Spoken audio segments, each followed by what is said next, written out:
ఉగ్రాక్షుడు తన రాక్షస బంట్ల కోసం కేకవేయగానే కోటలో ఎక్కడెక్కడున్న రాక్షసులు ఒక కుమ్మడిగా అతని దగ్గరకు పరిగెత్తుకొచ్చారు. ఉగ్రాక్షుడు వారందరినీ చిత్రసేనుడికి చూపుతూ, మహారాజా, మీరు ఏ క్షణాన ఎలాంటి సహాయం కావాలన్నా నేను వీళ్ళు రాగలం. మీరు నా కోటకు కాటితో కబురంపితే చాలు అన్నాడు. చిత్రసేనుడు చిరునవ్వు నవ్వాడు. నీ నుంచి గాని నీ బంట్ల నుంచి గాని ఏమాత్రం సహాయం కోరే అవసరం లేకుండా నా రాజ్యపాలన ప్రశాంతంగా జరిగిపోవాలన్నదే నా కోరిక. అడవిలో ఎక్కడో మాయమైన ద్రోహి నాగవర్మను, అతని అనుచరుడు కరవీరుణ్ణి నీ బంట్లు పట్టుకురాగలిగితే బాగుండు.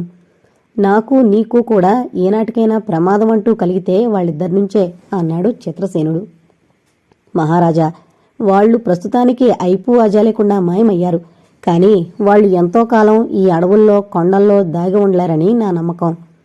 ఈనాటి నుంచి నా సేవకుల్లో సగం మందికి వాళ్లను వెతికి పట్టుకునే పని ఒప్పచెబుతున్నాను అన్నాడు ఉగ్రాక్షుడు ఆవేశంగా. చిత్రసేనుడి పక్షాన చేరిన పులిరాయుడు అమరపాలుడికి ఆ ద్రోహులిద్దరూ ప్రాణాలతో దొరుకుతారన్న నమ్మకం పోయింది. అతడు నిరాశగా తల ఊపుతూ, మహారాజా, వాళ్లు ఈసరికే తూర్పు సముద్రంలో ఉన్న జ్వాలాద్వీపానికి ప్రయాణం కడుతుండి ఉంటారని నా అనుమానం అన్నాడు. చిత్రసేనుని కూడా అలాంటి అనుమానమే బాధిస్తోంది. ఉగ్రాక్షుడు అడవిలోని తన కోటకు ప్రయాణమయ్యాడు. 2-3 నెలలు గడిచాయి. ఉన్నట్టుండి హఠాత్తుగా రాజ్యంలో అక్కడా ఇక్కడా దారిదోపుళ్ళు, గృహ దహనాలు ప్రారంభమైనట్టు చిత్రసేనుడికి వేగుల ద్వారా వార్తలందాయి. ఈ దోపిళ్లు చేసేవాళ్లు సుశిక్షితులు, అన్నింటికీ తెగించిన పరమ దుష్టులని కూడా తెలిసింది. వాళ్లు అడవిదారుల పక్కన కొండ కోణంలోనూ దాగుండి హఠాత్తుగా బాటసారుల మీద, గ్రామాల మీద పడి నానా బీభత్సం కలిగించి దొరికిందల్లా దోచుకుని పారిపోతున్నారు. తమను ఎదిరించిన వాళ్లను, వాళ్ల గ్రామాలను నిలువునా కాల్చేస్తున్నారు. ఇంతవరకు ఈ దుర్మార్గుల్లో ఒక్కగానొక్కడైనా ప్రాణాలతో పట్టుబడలేదు. ఏ ఒక్కడైనా గాయపడిగాని లేక గుంపు నుంచి వేరేగాని దొరికినా వాడు వెంటనే ఏదో విషం మింగి ప్రాణాలు విడుస్తున్నాడు.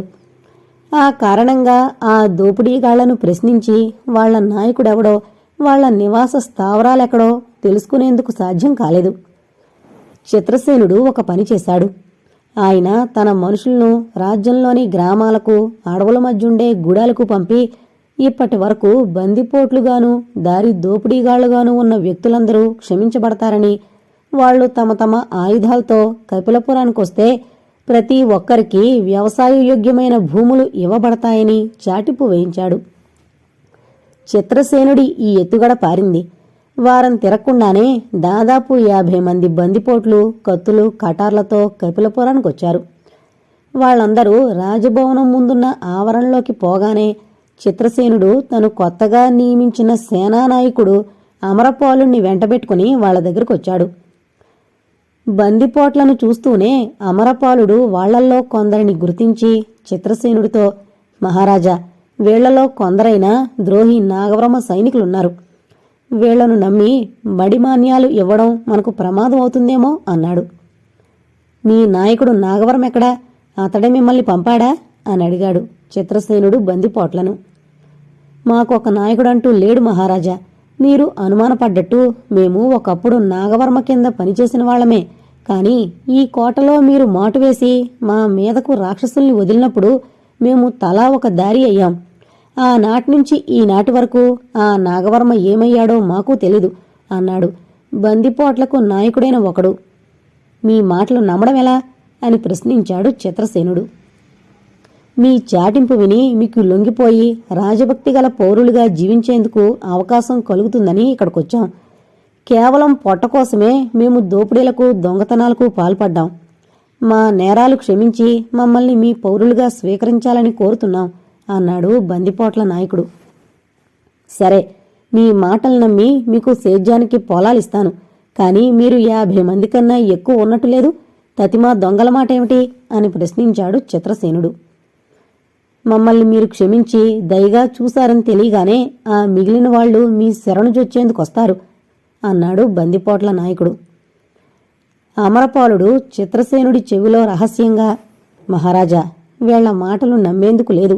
ద్రోహి నాగవర్మ వెనకుండి వీళ్ల చేత ఈ నాటకమంతా ఆడిస్తున్నాడో లేదో మనం తెలుసుకునే వరకు వీళ్లను కారాగారంలో బంధించుంచడం బాగుంటుందనుకుంటున్నాను అన్నాడు. అది సాధ్యం కాదు. నేను మాట తప్పినట్టు అవుతుంది. ఆ తర్వాత ప్రజల్లో నా వాగ్దానాలకు విలువే ఉంటుంది అన్నాడు చిత్రసేనుడు. అయితే మీరో క్షణం ఆగండి, వీళ్ళకో చిన్న బెదురు పెట్టి చూస్తాను అంటూ అమరపాలుడు బందిపోట్లకేసి తిరిగి, మీలో కొందరికైనా నాగవర్మ జ్వాలాద్వీపపు పులిరాయుళ్ల నాయకుడు కరవీరుడు ఎక్కడ ఉన్నది తెలుసునని మహారాజుగారి అభిప్రాయం. మీరు నిజం బయట పెట్టకపోయారో చిత్రవధ చేయిస్తారు అన్నాడు కఠినంగా. అమరపాలుడు ఇలా అనగానే బందిపోట్ల నాయకుడు గుప్పెట ముందుకు చాచాడు. అతడితో పాటు అతడి అనుచరులు కూడా గుప్పెట్లు చాచారు.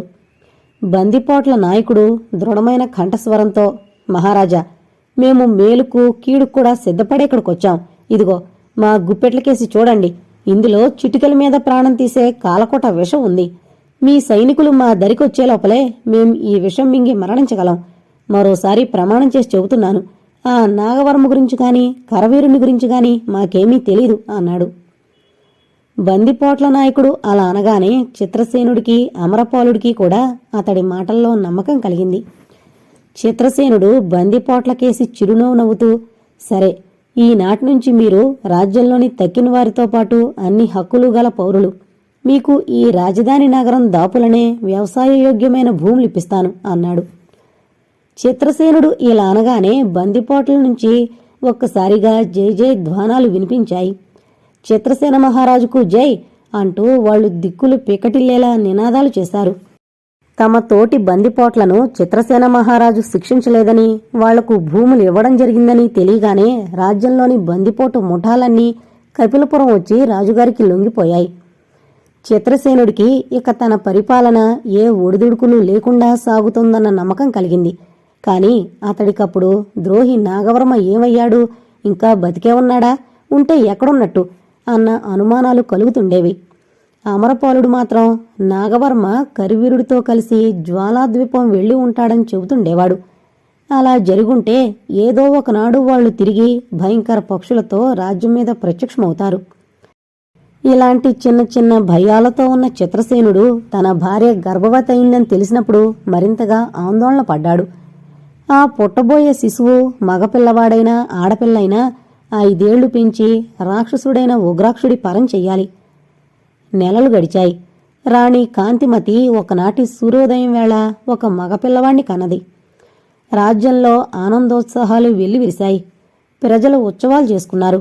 ఆ ఉత్సవాల నడుమ ఉగ్రాక్షుడు రాజప్రాసాదానికొచ్చి పొత్తిళ్లలో ఉన్న రాజకుమారుణ్ణి అంత ఎడంలో నిలబడి చూసి చిన్నపిల్లవాళ్ల కేరింతలు కొడుతూ గంతులు వేశాడు. మహారాజా, ఈనాటి నుంచి 5 ఏళ్లు ముగియగానే ఈ పిల్లవాడు నా వాడవుతాడు అన్నాడు ఉగ్రాక్షుడు. ఏళ్లు గడుస్తున్నాయి.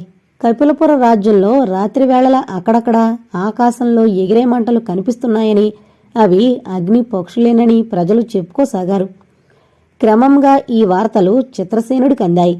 రాజ్యంలో నలుమూలలా ఉన్న వేగులవాళ్లు ఆ ఎగిరేవి అగ్నిపక్షులేనని ధ్రువపరిచారు. ఇదో కొత్త బెడద అనుకున్నాడు చిత్రసేనుడు. ఇంతలో రాజకుమారుడికి 5 ఏళ్లు నిండాయి. ఒకనాటి ఉదయం ఉగ్రాక్షుడు తుఫాన్లా రాజప్రసాదం ముందుకొచ్చి పడ్డాడు. మహారాజా, వచ్చాను, ఏడి రాకుమారుడు అని అడిగాడు రాక్షసుడు.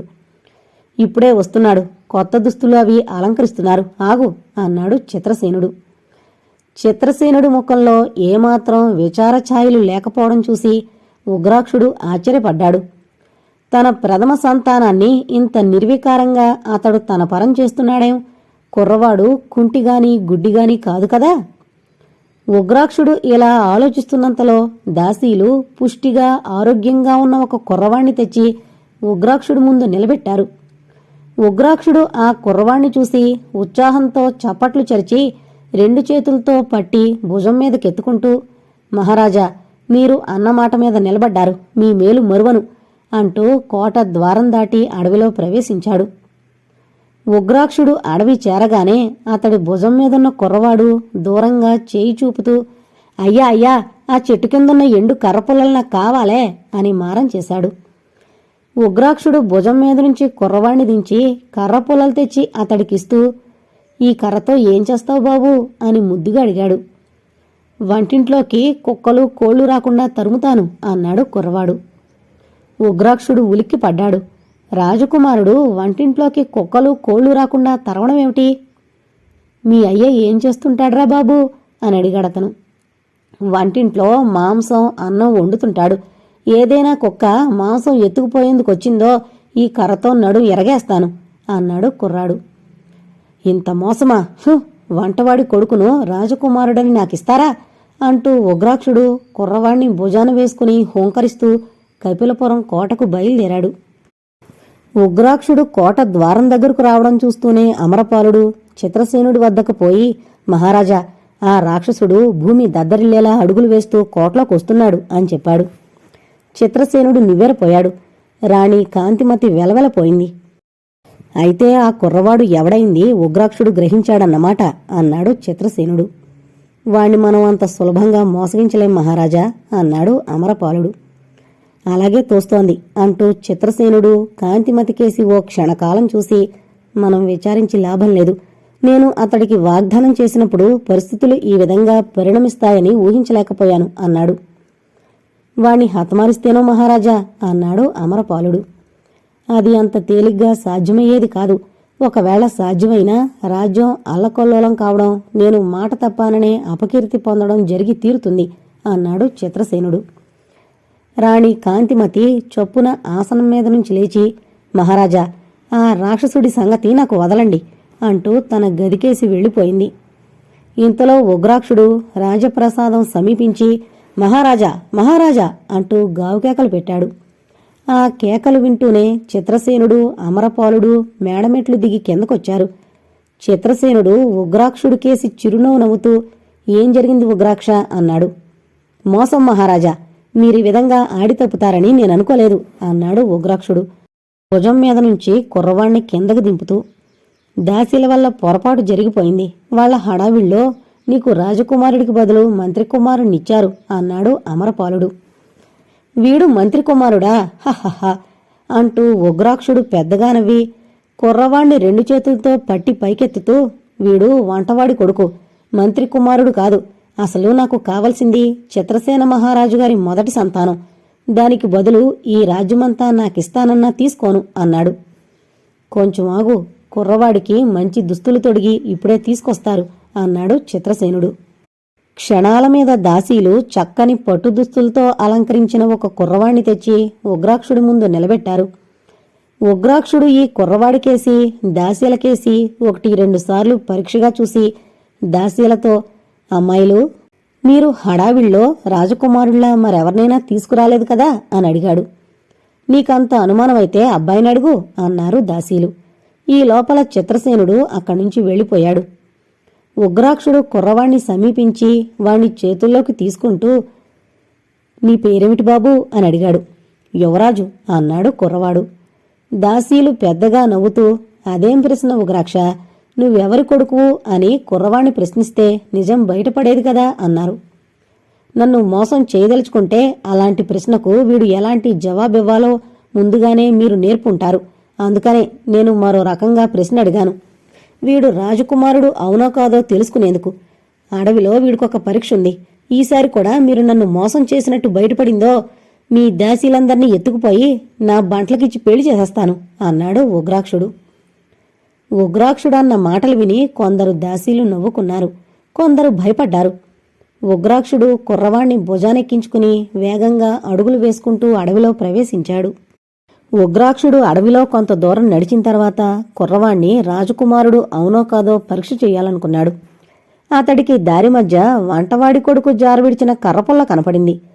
ఉగ్రాక్షుడు కుర్రవాణ్ణి భుజం మీద నుంచి దించి కర్రపుల్లను అతడి చేతికందిస్తూ, ఈ కర్రపుల్ల నీకిస్తే ఏం చేస్తావురా బాబూ అని ప్రశ్నించాడు. ఇది నాకెందుకు, మా అయ్యకిస్తాను అన్నాడు కుర్రవాడు. ఉగ్రాక్షుడు ఉలిక్కి పడ్డాడు. మళ్లీ తనను మోసగించి ఉంటారన్న అనుమానం అతడికి కలిగింది. మీ అయ్య ఈ కర్రతో ఏం చేస్తాడు అని అడిగాడతను. మంద విడిచి ఏదైనా గొర్రె పారిపోవాలని చూస్తే ఈ కర్రతో దాని కాళ్ళు విరగేస్తాడు అన్నాడు కుర్రాడు. అరే కుంభకర్ణుడా, నువ్వు రాజుగారి గొర్రెలు కాచేవాడి కొడుకువన్నమాట. ఎంత మోసం, ఎంత మోసం! గొర్రెలు కాచేవాడి కొడుకును రాజకుమారుడని నాకిస్తారా అంటూ ఉగ్రాక్షుడు కళ్ళెరజేసి కుర్రవాణ్ణి భుజాన వేసుకుని హోంకరిస్తూ కపిలపురం కోటకు బయలుదేరాడు. ఉగ్రాక్షుడు అడవి దాటి కోట ముందున్న మైదానం కేసి చూసేసరికి అక్కడ కొందరు గుర్రప్రౌతులు సైనికులు నిలబడున్నారు. వాళ్ళని చూస్తూనే ఉగ్రాక్షుడు, వీళ్ళందర్నీ చిత్రసేనుడు నా మీద యుద్ధానికి పంపలేదు కదా అనుకున్నాడు. కాని అతడు వాళ్లను సమీపిస్తున్న కొద్దీ అతడికి రాజభటుల ముందు నిలబడిన అమరపాలుడు, అతడి పక్కన పట్టు వస్త్రాలు ధరించి దగదగా మెరిసిపోతున్న ఒక 5 ఏళ్ల కుర్రవాడు కనిపించారు. వీడు రాజకుమారుడై ఉంటాడు అనుకున్నాడు ఉగ్రాక్షుడు తృప్తిగా.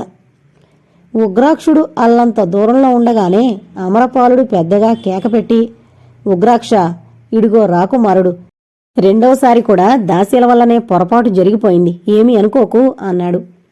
ఈ పొరపాట్లన్నీ దాసీలు చేస్తున్నవా అంటూ ఉగ్రాక్షుడు హేళనగా నవ్వి, ఎవరబ్బాయినివ్వబోతున్నావు అని అడిగాడు.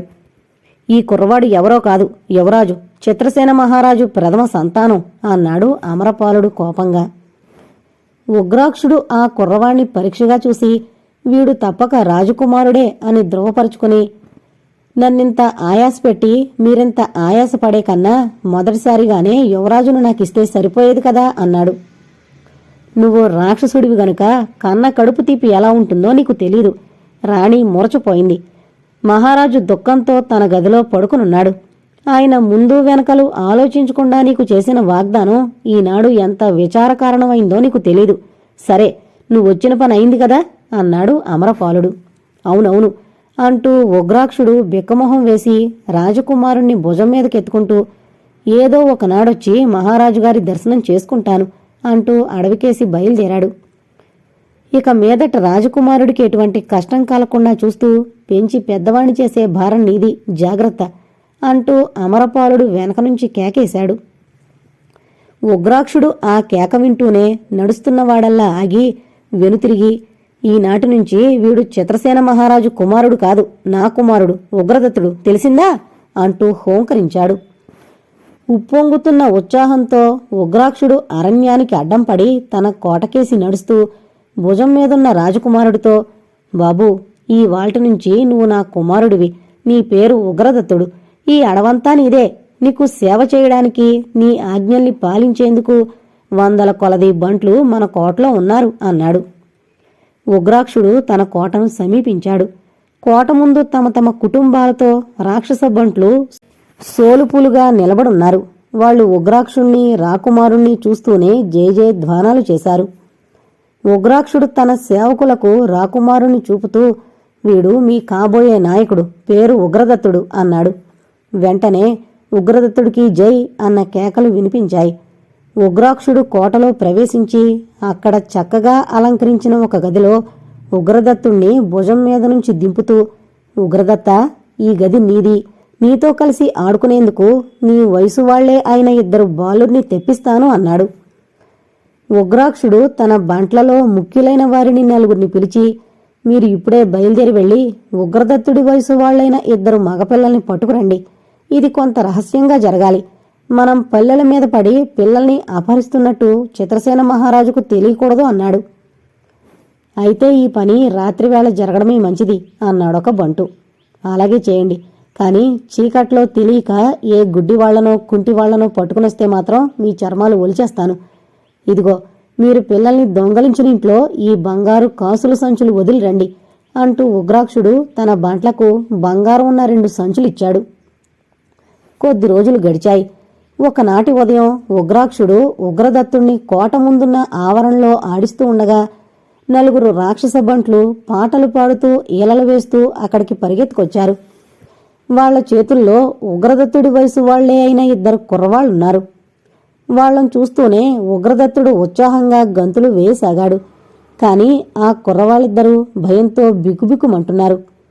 ఉగ్రాక్షుడు తన బంట్లతో, ఎవరికీ తెలియకుండా రహస్యంగానే 2 పట్టుకొచ్చారా అని అడిగాడు. పరాయి కంటికి తెలీదు మహానాయక. 2 ఊరి బయట చెరువుగట్టునున్న ఇళ్లల్లో నుంచి పట్టుకొచ్చాం. ఆ సమయంలో పెద్దవాళ్లెవరూ లేరు. మీరిచ్చిన బంగారు కాసులు సంచులు ఇళ్లల్లో వదిలాం అన్నారు రాక్షస బంట్లు. ఇంతలో కొత్తగా పట్టుకొచ్చిన కుర్రవాళ్ళిద్దరూ ఒక్కసారిగా గొంతులెత్తి ఏడవసాగారు. వాళ్ళిద్దరినీ చూసి ఉగ్రదత్తుడు కూడా కెవ్వుమని ఏడుపు ప్రారంభించాడు. ఉగ్రాక్షుడు 3 సముదాయించేందుకు ప్రయత్నిస్తూ తన బంట్లతో, వీళ్ళని తోటలోకి తీసుకుపోయి ఆడించండి. అక్కడున్న పులి పిల్లల్ని, ఎలుగు కోనల్ని చూస్తే ఏడుపు మానొచ్చు. వీళ్ళు ముగ్గురు పెరిగి పెద్దవాళ్ళయ్యే వరకు వీళ్లను గురించిన సమాచారం అడవిలో ఉన్న గ్రామవాసులెవరికీ తెలియకూడదు అన్నాడు. వెంటనే రాక్షస బంట్లు కోట వెనుకున్న తోటలోకి ముగ్గురు బాలుడిని తీసుకుపోయారు. అక్కడ పులి, ఎలుగుబంటి మొదలైన క్రూర మృగాల పిల్లలు చెట్ల కింద ఆడుకుంటున్నాయి. వాటిని చూస్తూనే ఉగ్రదత్తుడు, తతిమ ఇద్దరు కుర్రవాళ్లు ఏడుపు మానారు. రోజులు, వారాలు, నెలలు, సంవత్సరాలు గడిచిపోతున్నాయి. చూస్తుండగానే 15 సంవత్సరాలు గిర్రును తిరిగాయి. ఉగ్రాక్షుడు తన నాయకత్వం కిందన్న రాక్షసులను హింసావృత్తి మాన్పి నాగరికులను చేసేందుకు వాళ్ల చేత అడవి నరికించి వ్యవసాయపు పనులు చేయించసాగాడు. కాని వాళ్లకు భూములు దున్నేందుకు, పండిన పంటలను ఇళ్లకు చేర్చేందుకు మామూలు ఎడ్లు, దున్నపోతులు పనికిరాలేదు. మహాకాయులు, బలశాలులు అయిన వాళ్ల చేతుల్లో మనుషులు ఉపయోగించే ఈ పశువులు ఎందుకు అక్కరకు రాకుండా పోయాయి. ఆ కారణం చేత వాళ్లు ఏనుగులను, ఒంటెలను, ఖడ్గమృగాలను నాగళ్లకు, బండ్లకు కట్టి వ్యవసాయ పనులు చేయసాగారు. ఇది అడవిలో ఉన్న గ్రామాల్లో నివసించే ప్రజలకు ఎంతో ఆశ్చర్యాన్ని, అబ్బురపాటును కలిగించింది. రాక్షసులు నరమాంస భక్షణ, గ్రామాల మీద పడి పశువులను దొంగలించుకుపోవడం మాని ఈ విధంగా వ్యవసాయదారులైనందుకు వాళ్ళెంతగానో సంతోషించారు. ఈ అన్ని కారణాల వల్ల చిత్రసేనుడు పాలిస్తున్న కపిలపుర రాజ్యం సర్వసంపదలతో తొలతోగసాగింది. ఇప్పుడు ఉగ్రదత్తుడు, అతడి చెలికాళ్లైన రుద్రారుద్రులు 20 ఏళ్లు నిండిన నవయవ్వనులు. వాళ్లు కత్తిసాము, గుర్రపు స్వారీ, ఈట విసరడం, ధనుర్బాణాలు ప్రయోగించడంలో గొప్ప నిపుణులయ్యారు. వాళ్లు ఉగ్రాక్షుడి ద్వారా ఒకప్పుడు కైపులపుర రాజ్యంలో పెద్ద సంక్షోభం కలిగించిన జ్వాలాద్వీపపు పులిరాయుళ్లను గురించి విన్నారు. ఈనాటికి ఈ పులిరాయుళ్లు భయంకర పక్షుల మీదెక్కి అప్పుడప్పుడు రాత్రివేళలా మన రాజ్యంలో కనిపిస్తూ ఉంటారు. గత 15 సంవత్సరాలుగా వాళ్లు రాజ్యంలో చేసిన దొండగం ఏమీ లేదు. వాళ్ల నాయకుడుగా ఇక్కడికొచ్చిన కరవీరుడు, ద్రోహి నాగవర్మ మనకు చిక్కకుండా పారిపోయారు అని చెప్పాడు ఉగ్రాక్షుడు. ఉగ్రాక్షుడి ఈ మాటలు, హెచ్చరిక ఉగ్రదత్తుడి మనసులో బాగా హత్తుకుపోయాయి. ద్రోహి నాగవర్మ, అతడి అనుచరుడు కరవీరుడు జ్వాలాద్వీపంలో ఉన్నారో లేదో అన్న సంగతి ఎదమిద్దంగా తెలుసుకుంటే తప్ప రాజ్యానికి క్షేమం లేదని అతను నిర్ణయించుకున్నాడు. ఈనాటికి రాజ్యంలో జ్వాలాద్వీప వాసులు అప్పుడప్పుడు కనిపిస్తూ ఉన్నారంటే దాని అర్థం ఆ క్రూరులు ఈ కపిలపుర రాజ్యాన్ని గురించి పూర్తిగా మరిచిపోలేదన్నమాట. ఉగ్రదత్తుడు తన స్నేహితులైన రుద్రులతో సంప్రదించి ఒక పథకం వేశాడు. అదేమిటంటే రాజ్యంలో రాత్రివేళలా చెదురుగా అక్కడా ఇక్కడా కనపడే జ్వాలాద్వీప వాసుల్లో ఒకణ్ణి ప్రాణాలతో పట్టుకోవడం. అలా ఒకడు దొరికినాడు. వాడి ద్వారా ప్రస్తుత జ్వాలాద్వీపపు స్థితిగతులు తెలుసుకోవచ్చు. ద్రోహి నాగవర్మ, కరవీరుడు సజీవులో కాదో గ్రహించొచ్చు. ప్రాణాలతో ఒక జ్వాలాద్వీపపు పులిరాయిని పట్టుకోవాలంటే అరణ్యంలో ఉన్న ప్రజలు, రాక్షసులు సహకరించాలి. ఏదైనా పెద్ద బహుమానం ప్రకటిస్తే వాళ్లు అన్నింటికీ తెగించి రేయింబవళ్లు కాపలా వేసి ఒక్క పులిరాయుడినైనా తప్పక పట్టుకు తీరతారు. ఉగ్రదత్తుడు ఈ విషయం తన పెంపుడు తండ్రైన ఉగ్రాక్షుడితో మాట్లాడాడు. ఉగ్రాక్షుడు వెంటనే అంగీకరించాడు. పులిరాయుణ్ణి ప్రాణాలతో పట్టి తెచ్చిన వాళ్లకు 1,00,000 బంగారు కాసులు ఇస్తామని చాటింపు వేయించు. పోయిందేమిటి? మన కోటలోని నేలమాళిగలో బంగారం మూలుగుతోంది అన్నాడు ఉగ్రాక్షుడు. ఉగ్రదత్తుడు అడవిలోని జనవాసాల్లో, రాక్షసులు నివసించే కొండ చర్యల్లో చాటింపు వేయించాడు. అది మొదలు రోజు జ్వాలాద్వీపపు పులిరాయుళ్లను గురించిన సమాచారం ఉగ్రాక్షుడి కోటకు తెలియవస్తుండేది. పులిరాయుళ్లు తమ భయంకర పక్షుల మీదెక్కి రాత్రివేళ చాలా చాలా ప్రదేశాల్లో కనిపిస్తున్నారు. కానీ ఎక్కడా వాళ్లు కిందకి దిగడం లేదు. ఈ రకమైన వార్తలు ఉగ్రదత్తుడిని నిరుత్సాహపరిచాయి. పులిరాయుళ్లు రాజ్యంలో ఎలాంటి కల్లోలం కలిగించాలనే ప్రయత్నంలో ఈ విధంగా రాత్రివేళలో వేగు వస్తున్నారో అతడికి అర్థం కాలేదు. ఒకవేళ ఆ క్రూరులు ప్రజల కంటబడకుండా ఏ మారుమూలన్న అడవి ప్రాంతాల్లోనైనా కిందకి దిగుతున్నారా? ఈ అనుమానం తీరాలంటే తనే స్వయంగా రాత్రివేళల్లో అడవిలోకి పోయి ఏదో ఒక ఎత్తైన ప్రదేశాన్నించి కాపలా కాయాలి. ఉగ్రదత్తుడు ఈ నిర్ణయానికి రాగానే రుద్రుడు, ఆరుద్రుడు కూడా అతని వెంటొచ్చేందుకు ఉత్సాహం కనబరిచారు. ఒకనాటి సూర్యోదయం వేళ ముగ్గురు కోట వదిలి గుర్రాల మీద అరణ్యంలోకి బయలుదేరారు. వాళ్లు జనులు నివసించే గ్రామాలను వదిలి నిర్జనంగా ఉండే అరణ్య ప్రాంతాల వెంట నడిరే వరకు ప్రయాణం చేశారు. ఆ సరికి ముగ్గురు అలసిపోయారు. గుర్రాలు బాగా డసిపోయున్నాయి. తెల్లవారే వరకు అక్కడున్న ఒక దేవదారు వృక్షం కింద విశ్రాంతి తీసుకోవాలని వాళ్లు నిర్ణయించుకున్నారు. ముగ్గురు గుర్రాలు దిగి వాటిని విడివిడిగా చెట్లకు కట్టేసి తాము పడుకోదలుచుకున్న చెట్టు కిందకొచ్చేసరికి చెట్టు పైభాగమంతా వెలుగుతో మెరిసిపోవడం వాళ్ల కంటబడింది. అందరికన్నా ముందు తలెత్తి చూసిన ఉగ్రదత్తుడు ఎక్కడలేని ఆశ్చర్యంతో భయంకర పక్షి, దాని మీదున్న పులిరాయుడు చేతిలో వెలుగునిస్తున్న వస్తువేదో ఉంది అన్నాడు. రుద్రారుద్రులు కూడా తలలెత్తి చూశారు. ఆ సరికి భయంకర పక్షి పడమటి దిశగా చాలా దూరం వెళ్లిపోయింది.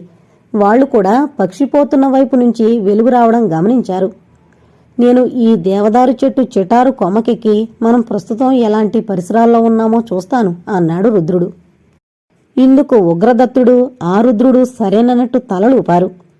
రుద్రుడు దేవదారు చెట్టుపైకి గబగబా పాకిపోయి కొద్దిసేపటికల్లా వగరుస్తూ కిందకి దిగొచ్చాడు. ఉగ్రదత్తుడు ప్రశ్నించే లోపలే రుద్రుడు పడమటి దిక్కుకేసి చేయి చూపుతూ, ఇక్కడికి దాపులనే ఎవరిదో పెద్ద కోటుంది. కోటలో ఎక్కడా వెలుగు లేదు. బురుజుల మీద ఎవరూ కాపలా ఉన్న సూచనలు కూడా కనబడ్డం లేదు అన్నాడు. రుద్రుడి మాటల్లోని ఆదుర్దా గమనించిన ఉగ్రదత్తుడు, అయితే నీ అభిప్రాయం పులిరాయుళ్లు ఆ కోటలో ఏమైనా దిగుంటారనా అని అడిగాడు. ఆ సంగతి తేల్చి చెప్పడం కష్టం. ఆ కోటలో ఉంటున్న వాళ్ళెవరైనా వాళ్ళు ఏమాత్రం జాగ్రత్త లేకుండా ఉంటున్నారో అన్నదే నా ఉద్దేశం. ఇంతకుముందు మనం చూసిన పులిరాయుడు ఆ కోటలో గాని దాని పరిసరాల్లో గాని దిగుంటే చూసి హెచ్చరిక చేసే నాదుడెవడూ ఉన్నట్టు లేదు అన్నాడు రుద్రుడు. రుద్రుడికి కలిగిన సంశయం లాంటిదే ఉగ్రదత్తుడికి కూడా కలిగింది. తన కోట రక్షణ గురించి ఇంత నిర్లక్ష్యంగా ఉంటున్న ఈ కపిలపురం సామంతుడెవడా అని అతడు కొంచెంసేపు ఆలోచించాడు. తెల్లవారితే గాని ఈ ప్రశ్నకు జవాబు దొరకదు. సూర్యోదయం పాటు లేచి తాను మొట్టమొదటగా చేయవలసిన పని ఈ సామంతరాజుకు పులిరాయుళ్ల నుంచి రాబోయే ప్రమాదాన్ని గురించి చెప్పి హెచ్చరించడం. తర్వాత కొద్దిసేపటికల్లా ప్రయాణ బడలికతో నీరసించి ఉన్న ఉగ్రదత్తుడు అతడి స్నేహితులు చెట్టు కింద ఒళ్ళు మరిచి నిద్రపోయారు. సూర్యోదయం కాగానే అడవిలో జంతువులు పక్షులు చేసే కలకలం వింటూనే వాళ్ల గుర్రాలు పెద్దగా సకిలించి గిట్టలతో భూమిని మోదసాగాయి. ఆ చప్పుడుకు ఉగ్రదత్తుడు రుద్రారుద్రులు ఉలిక్కిపడి లేచి కూర్చున్నారు. ఇప్పుడు అరణ్యమంతా తెల్లని వెలుగుతో నిండిపోయింది. ఆకాశాన్ని అంటుతున్న పెద్ద పెద్ద మానులు, వాటి నుంచి వేలాడుతున్న పొడుగాటి ఓడలు, వాటిని ఆధారం చేసుకుని ఒక చెట్టు మీద నుంచి మరొక చెట్టు మీదకి ఉరుకుతున్న కోతులు, రంగురంగుల పక్షులు, అంతా ఎంతో మనోహరంగా ఉంది. ఈ ప్రాంతం మనుండే అరణ్య ప్రాంతం కన్నా ఎంతో అందంగా ఉంది అన్నాడు ఉగ్రదత్తుడు. అందుకనే ఈ సామంతరాజెవరో ఇక్కడ కోట కట్టుకుని ఉంటాడు. పులిరాయుళ్లకు కూడా ఈ మారుమూలన్న అరణ్య ప్రాంతం మరెవరికంటా పడకుండా దక్కోవడం కష్టం కాదు అన్నాడు రుద్రుడు. పులిరాయుళ్ల పేరు వింటూనే ఉగ్రదత్తుడు లేచి నిలబడ్డాడు. అతడితో పాటు స్నేహితులిద్దరూ కూడా లేచి నిలబడి, కోటకేనా ప్రయాణం, గుర్రాన్ని తెమ్మంటావా అని అడిగాడు. గుర్రాలెందుకు, కోట సుమారుగా ఎంత దూరంలో ఉంటుంది అని అడిగాడు ఉగ్రదత్తుడు. పావు కోసెడు దూరం కూడా ఉండదని నా నమ్మకం. అయినా నేను చీకట్లో చెట్టు మీద నుంచి చూశాను. నేను ఊహించిన దానికన్నా ఎక్కువ దూరం ఉండినా ఉండొచ్చు అన్నాడు రుద్రుడు. ఎంత దూరమైతే మనకేం, గుర్రాలెక్కండి అన్నాడు ఆ రుద్రుడు. ముగ్గురు గుర్రాలు కట్టివేసున్న చెట్టు దగ్గరికి వెళ్లి వాటి తాళ్లను విప్పుతున్నంతలో అల్లంత దూరాన్నుంచి పెద్దగా ఆర్తనాదం వినపడింది. అది వింటూనే స్నేహితులు ముగ్గురు నిశ్చేష్టులయ్యారు. ఆ ఆర్తనాదం చేసింది ఒక స్త్రీ కంఠం. ఎవరో స్త్రీ ప్రమాదంలో చిక్కుకున్నట్టుంది అన్నాడు రుద్రుడు. త్వరగా రండి, పరిగెత్తండి అంటూ ఉగ్రదత్తుడు కత్తిదూసి ఆర్తనాదం వచ్చిన దిక్కుకేసి వేగంగా పరిగెత్తసాగాడు.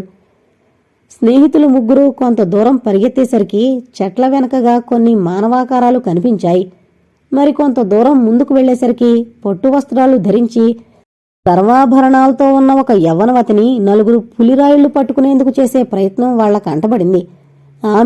ఆమె వెంట ఉన్న దాసీలు పులిరాయుళ్లకు చిక్కకుండా పారిపోయేందుకు ప్రయత్నిస్తూ రక్షించండి, రక్షించండి అని కేకలు పెడుతున్నారు. భయం లేదు, వస్తున్నాం అంటూ ఉగ్రదత్తుడు రుద్రారుద్రులు కేక పెట్టారు. ఆ మరుక్షణం చెట్ల కొమ్మల మీద నుంచి బిలబిలమంటూ కొందరు పులిరాయుళ్లు వాళ్ల మధ్యకు దూకారు. ఉగ్రదత్తుడు అతడి స్నేహితులు ఈ అనుకోని దాడికి నిశ్చేష్టులై తెప్పరిల్లే లోపలే పులిరాయుళ్లు వాళ్లను నిరాయుధుల్ని చేసి తాళ్లతో కాళ్ళు చేతులు బిగించి భయంకర పక్షులకేసి లాక్కుపోయారు.